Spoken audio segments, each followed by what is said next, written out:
That was kind of ugly. The Boston Celtics took the Lakers lightly with no LeBron, no Anthony Davis, and they paid the price for it.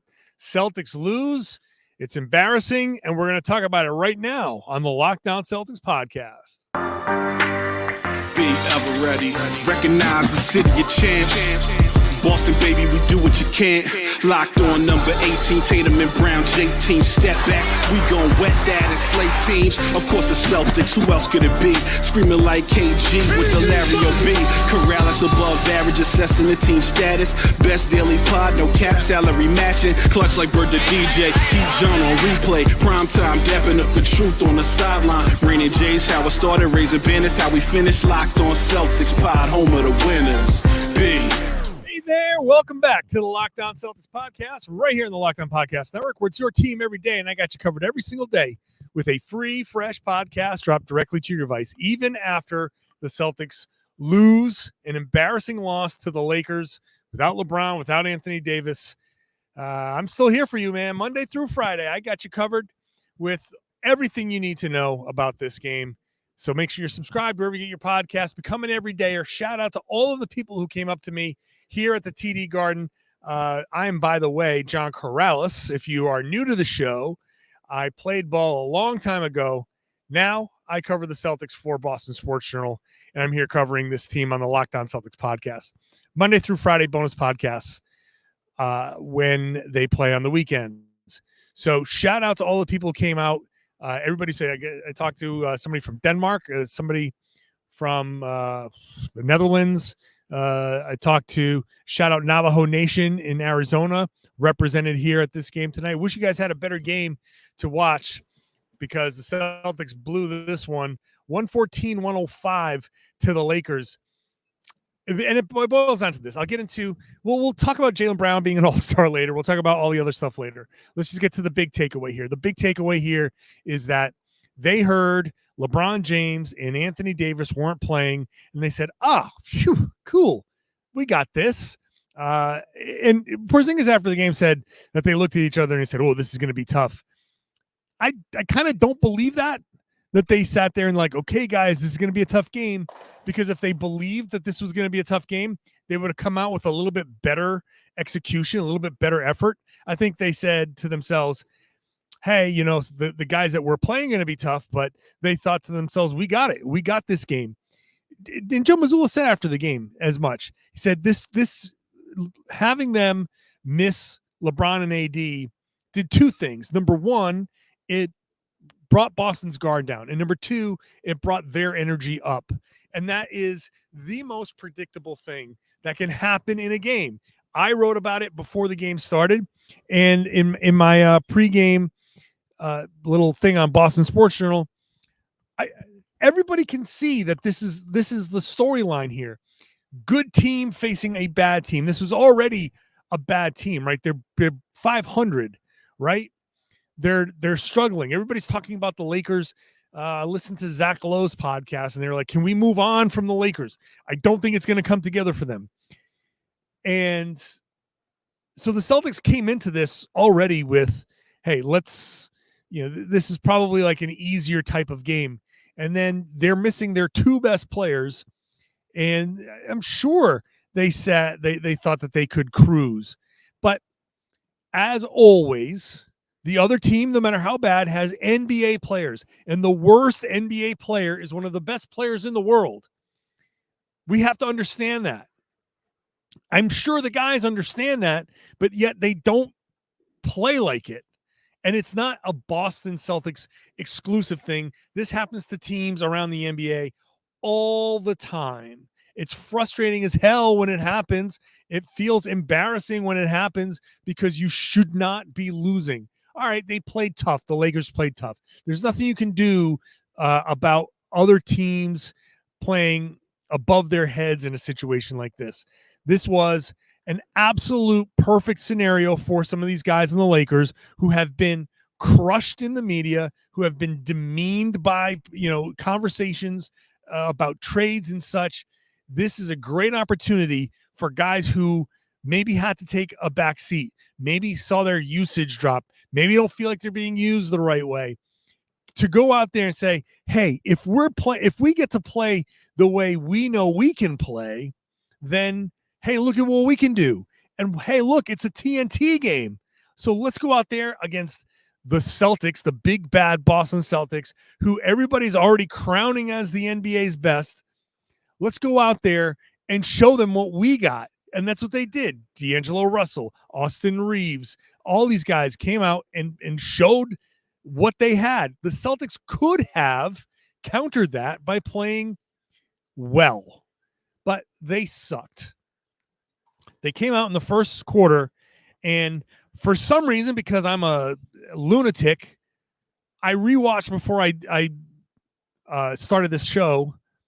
I rewatched the 9 turnovers that they had in that first quarter. They had 9 in the first quarter, which is absolutely outrageous for them to have 9 first quarter turnovers against the Lakers. But they did, and they were horrible. Just completely just losing the ball. They just dribble. All of a sudden, Drew Holiday's dribbling and oops, I just stopped dribbling the basketball. Kristaps Porzingis throwing a pass to nobody. Jaylen Brown throwing a pass to nobody. Everybody was involved. Yeah, Jaylen and Kristaps had 3 apiece, so that's 6 of the 9, but everyone had like some sort of role in the turnovers. Either it was the turnovers or it was the 10 offensive rebounds that they allowed in the first quarter. The Lakers average 8.5 offensive rebounds per game. They are literally the worst team in the NBA when it comes to offensive rebound. And they had 10 in the first quarter. That's how little effort Boston put into this. It was disgusting. I called it embarrassing. Now, Joe Mazzulla after the game talked about, was like, I don't like to use the word embarrassing. You shouldn't say that another man should be embarrassed. Okay, that's his own kind of thing. That's his own whatever. That you don't want to use the term embarrassed. That's fine. I will, because from a basketball standpoint, this was embarrassing. You didn't put in the effort that you should have. Didn't play with the force, the toughness that you should have, and you let a Lakers team that's already bad get going, and you could never turn off that water, which is bad. It's just bad all the way around. So this whole first segment is just trashing the Celtics for an absolute poor effort game. They came out, played terribly. They deserved all of the boos that they got. They deserve the consternation. They deserve what they get for this game. Okay? They deserve what they get for this game, because this game was their absolute worst game of the season. Worse than the Clippers game, because at least they started hot in that game. Worse than the Milwaukee game, because that was like a ridiculous scheduling quirk on the back-to-back and all those games in a row. Like, it was just, that was no legs. So I can dismiss that Clippers. I mean the Bucks loss.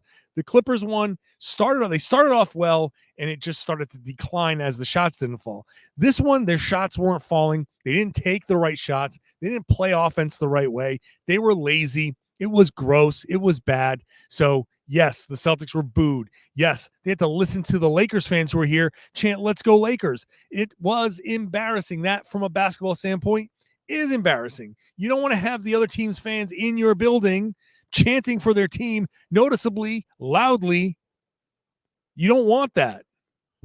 But it happened. Okay, now what? What happens from here? Yeah, they deserve what they get for this game, but geez, let's not overreact. I'll talk about that. I'll talk about some of the other stuff that happened in this game and the Celtics moving on in just a second.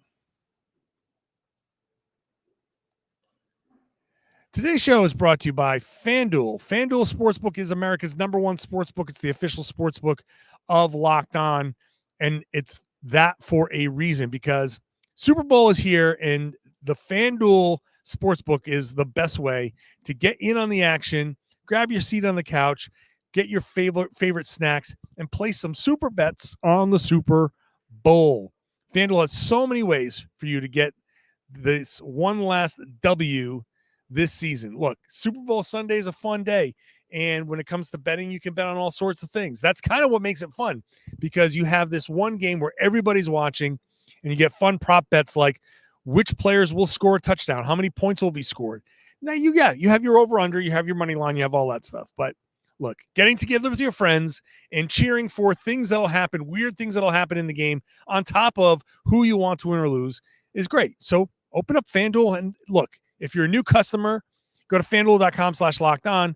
Join today. You get $200 in bonus bets if your first bet of $5 or more wins. So place your bets. If that first bet of $5 or more wins, boom, $200 in bonus bets just for that. So FanDuel.com/lockedon is the website.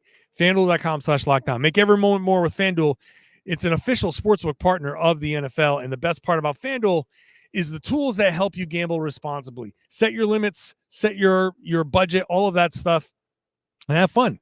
Gambling responsibly is fun. Thanks for making Locked On Celtics your first listen every day. Go check out Locked On Sports Today, the first ever national streaming, 24/7 streaming sports channel on YouTube. Put it on, leave it on in the background, and you'll hear sports talk all day long, the biggest stories in sports. It's a great time because you get to listen to real people, real fans, real experts talk about sports and not people yelling at each other, which is great. I don't like all of the yelling and fake arguments and all that stuff. We know that these people don't believe in half of the stuff that they're saying, but they say it just to get people riled up. We don't do that on Locked On. We're here to talk about real stuff, like the Celtics losing to the Lakers. And oh my God, seeing reactions to people of like, this is, Joe, every loss is the worst thing in the world. And Kristaps Porzingis even joked about it afterwards. He's like, yeah, this sucks.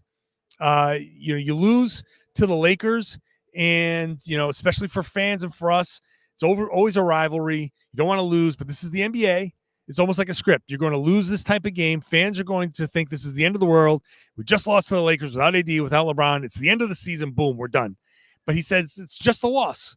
It's just a loss, which we have to learn from. This is the separation between fans and athletes. The fan, you, probably sitting there going like, I can't believe this. They lost to the Lakers. They didn't have their stars. This is so horrible. This is so embarrassing. What the hell is going on with these guys? You're not going to be a championship team playing like this.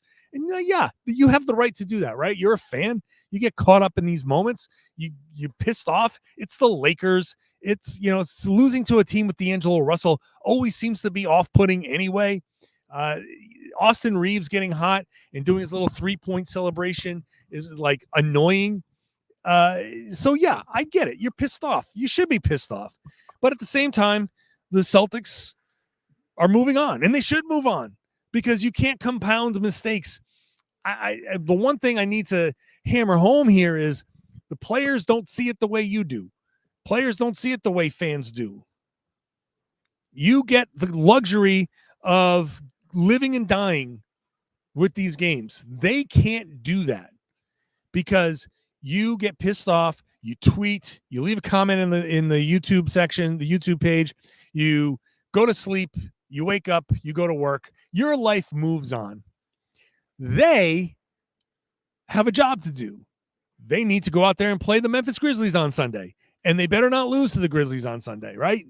So they get a couple days off. They got to get a practice in, a film session, get themselves right, and recover.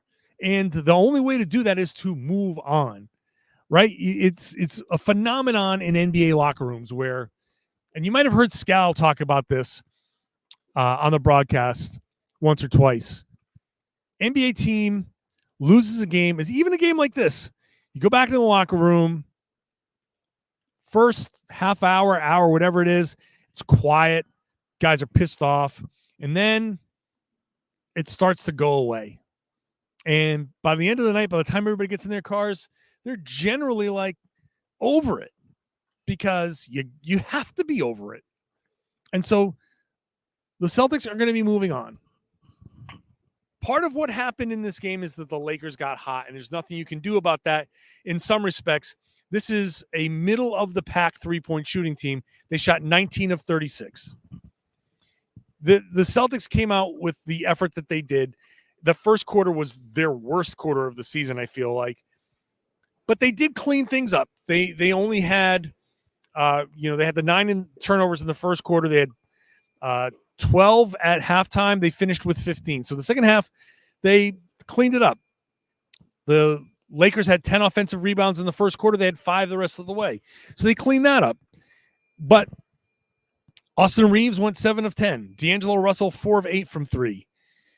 Rui Hachimura, 3 of 6 from 3. They shot 19 of 36, almost 53%. They were 19 of 26 from the line. Boston went to the line 7 times. So the Celtics shot 16 of 48 from 3. But they lost the three-point battle by what? There was 3 shots, so 9 there. They lost the free throw battle by 12, so that's 21-point difference. They ended up losing the game by 9, so they made up for it in other places by getting to the rim. You can argue that they probably could have gone to the line more, but you don't deserve to go to the line more in a game like this, I don't think. So whatever. But they did do things in the second half. It's not like they completely fell. It's not like they got blown out. They just it was a horrible effort, and it snowballed from there. And once these guys got hot, once you give a bad shooting team confidence, it's a very easy way to have that avalanche come down on you, because a bad shooting team with getting confidence in their shot, all of a sudden that stuff can start falling in a hurry. So the Celtics have to take that, have to understand, like, you can't play with the effort that you played with in the first quarter, and you have to move on. You have to say, you got to come out and be better. Now, this is a tough stretch for them, right? They've lost, they're 2-2 in their last 4. It's a stretch of 500 basketball. And, okay, not ideal. They have things kind of lightening up moving forward. They get 2 days off after this game, which is a luxury. They play the Grizzlies. Then they have 2 days off again. It's like one game in 5 days is an absolute luxury for this team right now. So they have a little bit of a reprieve. They have the All-Star break coming up. As much as we want to go crazy and kill them, and people will in the comments, people are going to go crazy in the YouTube comments. I get it. Joe Mazzulla's fault. There's nothing Joe Mazzulla could have done about this. He called his timeouts. He benched Jaylen Brown, Kristaps Porzingis, and Drew Holiday 3 minutes into the third quarter. And that offensive rebound, it happened right here behind me if you're watching on YouTube.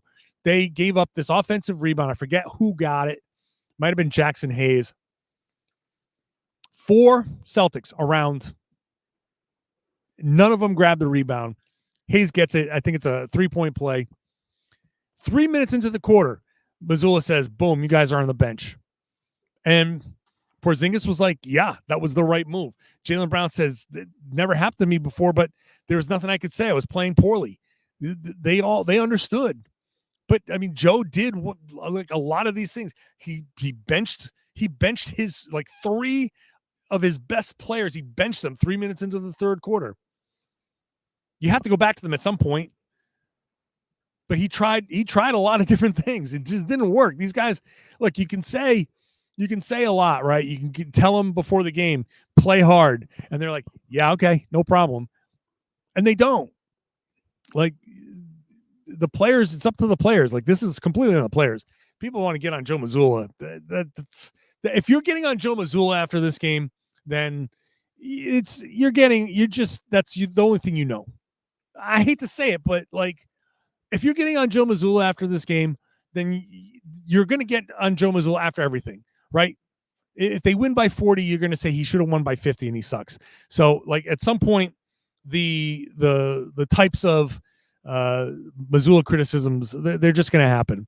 This is completely on the players, but they have to move on, right? The Lakers got super hot because of the way the Celtics played, and it burned them. And now the Lakers win the NBA belt. The Lakers get to enjoy that. They get to enjoy a win. Great, they proved something. I'm kind of done with this. I'm kind of done with this game. What more do you need to say? The bench played well. The guys on the bench. The best thing I can tell you is everybody on the bench was a plus when it comes to plus minus. They were all on the positive side. Hauser, probably the best player of the game. Hauser, 17 points plus 6.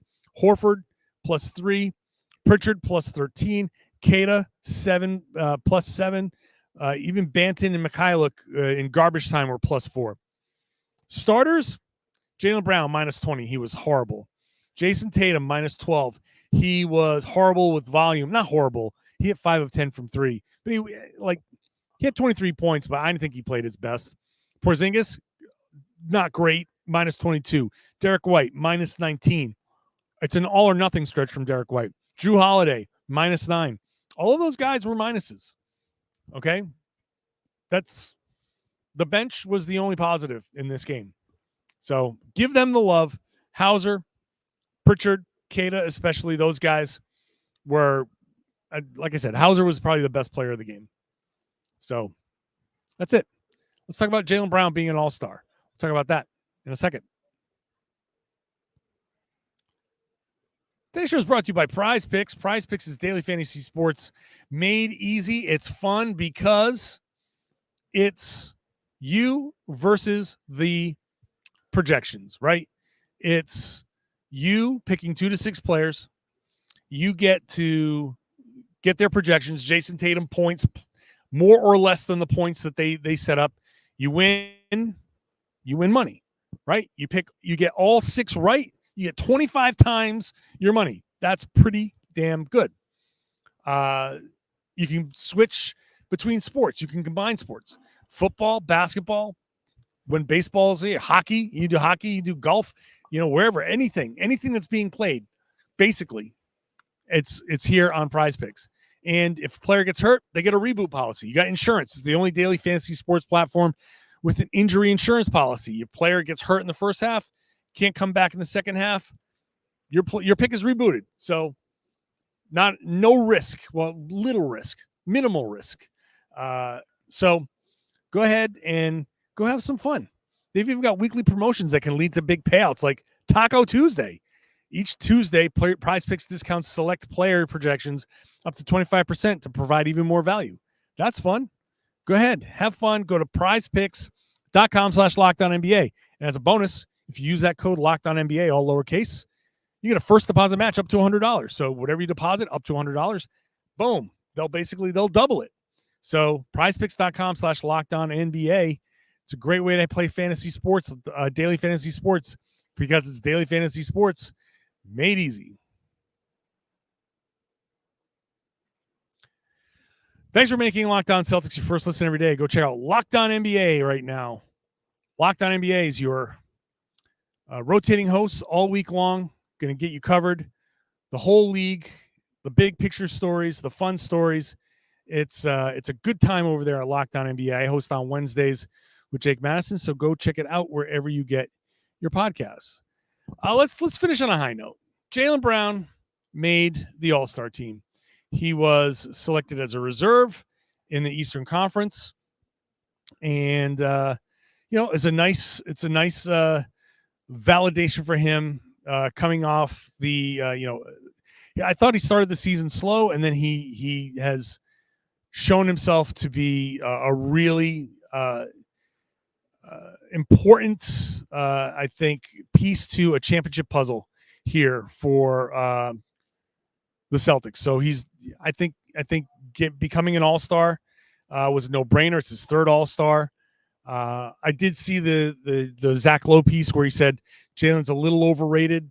I thought he was fair to Jaylen in that piece. I kind of disagree that he's overrated, but he is prone to some bad games though, and so. I think all-star and borderline all-NBA is right for him. All-star reserve, potential all-NBA player.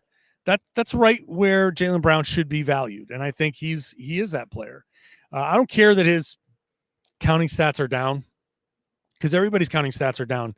on the Celtics, because that's part of the sacrifice that they're making. I think that's just part of it.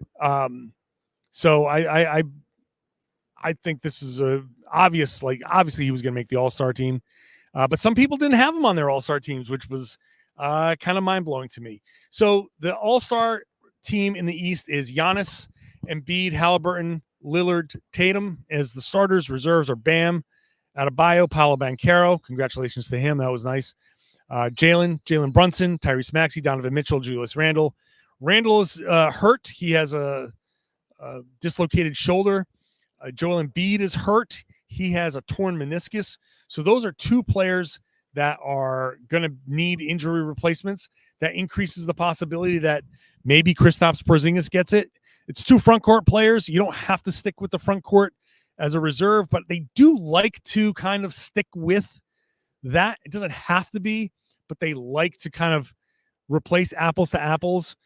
They tend to go down the list in that regard of like the voting, the final fan media coaches vote. So there's a possibility here that Porzingis can be named to the All-Star team and Boston can get 3. There's an outside chance that Derek White can get in as well, or I wouldn't say as well, like 4 guys. I would say it's possible that Derek White gets in, possible that Porzingis gets in.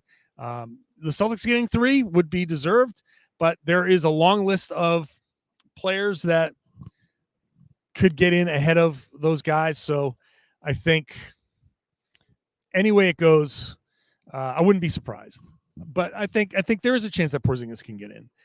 It sucks that Jaylen got this All-Star nod, and this was the game that he had, and this was the game that the Celtics had, and he can't celebrate that a little bit. But I'm sure he's going to celebrate it anyway. You know, they got 2 days off. It's nice night to go out, you know, blow off some steam. Like Tatum said after the game, it's like everybody has a bad week at work. This was a bad week at work, and everybody has it, and this is their job. He said, this is our job. You know, it's a hell of a job. You get paid pretty well, but it's still their job, and sometimes you have a bad week at work. It sucks that Jaylen had to experience that and have he was just not good in this game. But regardless, congratulations to JB for making the All-Star team, and we'll see, maybe the Celtics get more. That's it. I'm done. Not much more to go on about here. Celtics are off on Friday and Saturday. They come back on Sunday to play the Grizzlies. They start that game at 6 p.m. Eastern, so a little bit earlier, which means the podcast will drop a little bit earlier. This show is a Monday through Friday show with bonus podcasts when they do play on a Friday or Saturday. So normally I record Sunday through Thursday to get you your Monday through Friday shows in the morning. So if they play Friday night, they play Saturday night, I will do a bonus podcast. That's a very good reason to subscribe to the show and become an everydayer. Be with me with every show. Do like the people that come up to me here at Section 19 at the TD Garden. If you're in here, come to Section 19, come say hi. And, we'll talk a little bit and have some fun. So appreciate you all. Now, I would love it if you shared the podcast, spread the word, tell everybody they should be listening to and watching the Locked On Celtics podcast here on the Locked On Podcast Network. It's your team every day.